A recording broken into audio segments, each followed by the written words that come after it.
বন্ধুরা, আপনারা অনেকেই প্রশ্ন করছেন যে স্যার আমি তো জুন মাসে টাকাটা পেলাম না, মে মাসে টাকাটা পেলাম না। অন্নপূর্ণা ভান্ডার বা লক্ষ্মীর ভান্ডার কোনোটারই টাকা আমরা পেলাম না। সেক্ষেত্রে কি আমরা যখন টাকা পাবো এই যে যেগুলো আমাদের ডিউ রয়েছে, অর্থাৎ যে ২ মাস আমরা পাইনি বা ১ মাস পাইনি, সেটা কি পরের মাসে যখন আমাকে দেবে তখন কি একসঙ্গে এই ২-৩ মাসের টাকাটা দিয়ে দেবে? এই প্রশ্নটা কিন্তু প্রচুর আমি পেয়েছি। তা সেক্ষেত্রে আমি বলে রাখি, যেহেতু সরকার বলেছিল যে যতদিন না পর্যন্ত অন্নপূর্ণা ভান্ডার চালু হচ্ছে যাদের তাদের লক্ষ্মীর ভান্ডার ঢুকতে থাকবে। সেটা কার ঢুকেছে আমি জানি না। যদি ঢুকে থাকে আপনারা একটু জানিয়ে দেবেন।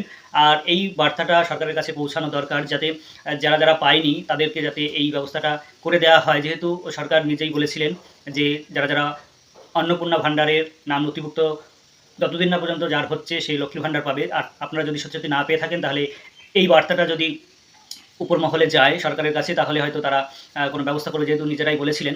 আর একটা কথা হচ্ছে, যে অন্নপূর্ণা ভান্ডারের ফর্ম আপনি জমা দিয়েছেন, আপনার ফর্মটা জমাও হয়েছে, আপনি দেখতে পাচ্ছেন, অনলাইনেই করেছেন, সাবমিট দেখাচ্ছে, কিন্তু তবুও আপনি এই মাসে টাকা পাননি।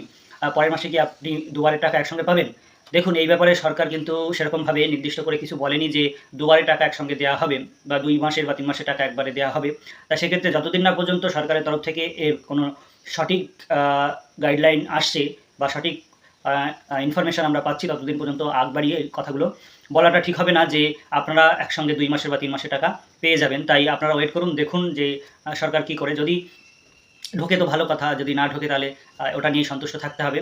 এবং পরের মাস থেকে তো আপনি পাচ্ছেনই, হয়তো ১ মাস বা ২ মাস আপনার লস হবে। এটা ছাড়া তো আর সেরকম ক্ষতি নয়। যাই হোক, এখন আমাদের সকলের ওয়েট করা ছাড়া উপায় নেই যে এর সঠিক উত্তরটা কি, আমার কাছেও জানা নেই। আপনারা চাইলে এই বার্তাটি পৌঁছে দিতে পারেন সরকারের কাছে যে তারা এই বিষয়টি নিয়ে কী ভাবনা চিন্তা করছে।